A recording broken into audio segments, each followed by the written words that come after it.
dans cette nouvelle série revue de presse sur Actualité Foot. Pour ce nouvel épisode, on décrypte toutes les infos et les rumeurs récentes qui secouent le monde du football. Au programme, la finale historique Espagne-Argentine est officielle. Zidane va signer avec la France. Olise veut rejoindre le Real Madrid. Mbappé analyse la défaite contre l'Espagne. Et plein d'autres infos mercato et Coupe du Monde. Reste bien jusqu'à la fin et abonne-toi à la chaîne. C'est parti!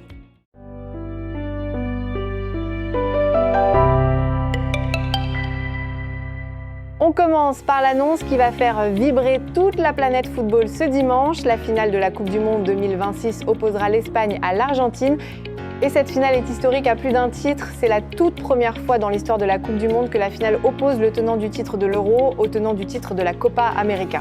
L'Espagne championne d'Europe 2024 contre l'Argentine championne d'Amérique du Sud. Le choc des continents, le choc des générations avec Lamine Yamal face à Messi. Un match qui restera dans les annales du football mondial, quoi qu'il arrive dimanche soir à New York.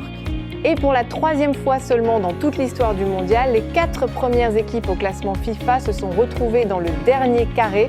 Cela n'était arrivé qu'en 1970 et en 1990, une édition 2026 de très haute qualité qui confirme que ce mondial est l'un des meilleurs de l'histoire récente du football mondial. Et maintenant, les déclarations de Kylian Mbappé après l'élimination de la France en demi-finale contre l'Espagne. Le capitaine des Bleus a été d'une honnêteté et d'une lucidité absolue dans son analyse de la défaite, des mots forts qui méritent qu'on s'y arrête longuement. Pour Mbappé, la France n'a tout simplement pas joué son jeu sur le plan technique et tactique, et quand on ne fait pas ce qu'on doit faire dans une demi-finale de Coupe du Monde, on ne gagne pas. L'Espagne, elle a été fidèle à son plan de jeu du début à la fin, et si on est honnête, selon Mbappé, la France n'avait pas ce qu'il fallait pour aller en finale. Il a même détaillé l'erreur tactique principale. Dès le début de match, la France est rentrée dans le pressing à 3 contre 2, une erreur collective qui a tout déréglé. Face à l'Espagne, le pressing aurait dû être fait en 1 contre 1, et même quand les Bleus récupéraient le ballon, leur touche de balle et leur déplacement n'étaient pas à la hauteur. Une analyse froide, lucide et courageuse de la part d'un capitaine qui assume la défaite avec toute la maturité qu'il a acquise au fil des années. Chapeau bas. Et maintenant, les mots de Thierry Henry sur la performance de l'Espagne contre la France. La légende française n'a pas hésité à rendre hommage aux champions d'Europe avec beaucoup de sincérité. Pour Henry, l'Espagne a démontré pourquoi elle est championne d'Europe. Elle a dominé la rencontre avec et sans le ballon. Elle était largement supérieure et il n'y a rien d'autre à ajouter.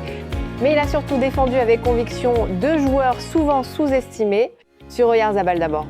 Pour Henry, on ne lui montre pas le respect qu'il mérite simplement parce qu'il joue pour la Real Sociedad et pas pour le Barça, l'Atlético ou le Real Madrid. Mais ça va changer selon lui. Et sur Cucurella, il a été encore plus fort. On se moque de lui, dit Henry, mais personne ne peut le battre. Il est tout simplement exceptionnel. Tenir le coup à partir de la 30e minute avec un carton jaune, puis gagner des duels contre Olise et Dembélé en les ayant à sa merci. Une prestation défensive de très haute qualité qui mérite toutes les éloges. Et maintenant, la bombe que tout le monde attendait, la Fédération française de football prévoit de signer tous les documents officiels avec Zinedine Zidane après la Coupe du Monde selon Fabrizio Romano. Et la grande révélation, c'est que Zidane n'a jamais considéré une autre proposition ces 8 derniers mois. Il ne voulait que le poste de sélectionneur de l'équipe de France.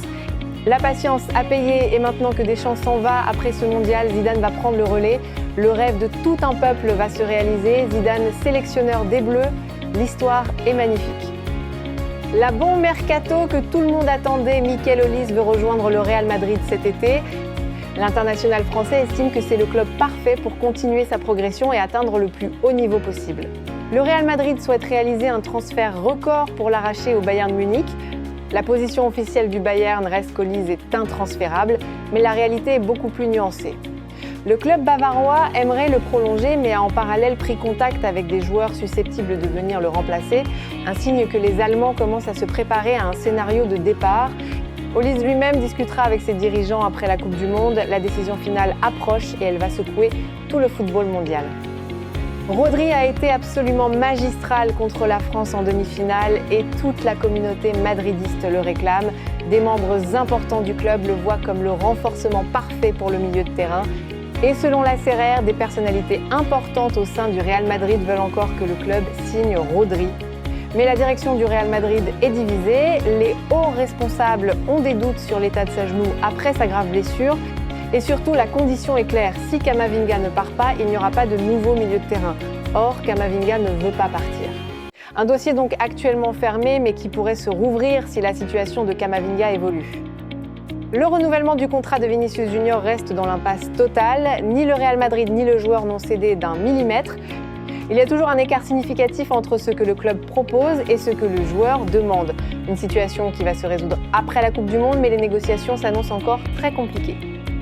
Bonne nouvelle pour Mourinho, Eduardo Camavinga, Franco Mastantuono et Raúl Asensio sont tous les trois déterminés à convaincre le Special One de les garder et à rester au Real Madrid coûte que coûte. 3 joueurs qui se battront pour leur place dans le nouveau projet madrilène. Mourinho va avoir du très beau monde à gérer dès la pré-saison. Chelsea a ouvert des discussions avec le Real Madrid pour Álvaro Carreras avec une offre initiale de 25 millions d'euros. Le Real Madrid valorise son latéral à 50 millions. Un écart important, mais les négociations sont lancées. Carreras, qui avait été excellent en prêt, pourrait être la cible parfaite pour renforcer le flanc gauche de Xabi Alonso. Manchester City a ajouté Ibrahim Mbaye, l'ailier de 18 ans du PSG, à sa liste de cibles pour ce mercato. Tottenham, Aston Villa, Leipzig et Dortmund suivent également le jeune joueur sénégalais. Mbaye veut quitter le PSG et le club parisien est ouvert à un transfert, un dossier qui va s'accélérer rapidement. Et une info surprenante pour terminer, Pierre-Emerick Aubameyang, à 37 ans, va signer au Deportivo La Corogne pour leur retour en Liga. Le transfert depuis Marseille est quasi bouclé pour environ 5 millions d'euros. L'ancien attaquant du Barça, qui a marqué 10 buts en 30 matchs de Ligue 1 la saison dernière, va apporter son expérience et son sens du but à un Deportivo ambitieux. Un retour inattendu mais très sympa en La Liga pour une grande figure du football africain. Voilà les amis, c'est la fin de cette revue de presse Actualité Foot. Finale historique Espagne-Argentine dimanche, Zidane va signer avec la France, Olise veut le Real et Mbappé analyse la défaite avec une honnêteté totale. Dites-nous en commentaire qui va gagner la finale Espagne-Argentine. Likez, abonnez-vous et activez la cloche pour ne rien rater. On se retrouve à très bientôt.